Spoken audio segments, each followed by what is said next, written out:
વિશ્વાના royal કિચનને subscribe કરો અને bell icon દબાવવાનું ન ભૂલો. હેલો ફ્રેન્ડ્સ, હવે બહારથી મસાલો લાવવાની જરૂર નથી, ઘરે જ બનાવો કોઈપણ ઝંઝટ વગર ટેસ્ટી સેવ ઉસળનો મસાલો બનાવવા માટે એક પેનમાં 15થી 20 મરીના દાણા, 5થી 7 લવિંગ, 2 સ્ટાર ફૂલ, 2 તજના ટુકડા લઈ ધીમા તાપે રોસ્ટ કરી લઈશું.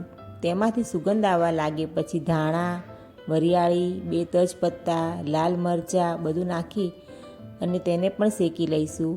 હવે એને એક બાઉલમાં કાઢી લઈએ. લસણની 10થી 12 કળી એને પણ થોડી શેકી લઈ એને પણ મિક્સરમાં એડ કરી દઈશું. બધું મિક્સરને ગ્રાઇન્ડ કરી સરસ પાવડર બનાવી દઈશું. તૈયાર છે આપણો સેવ ઉસળનો મસાલો.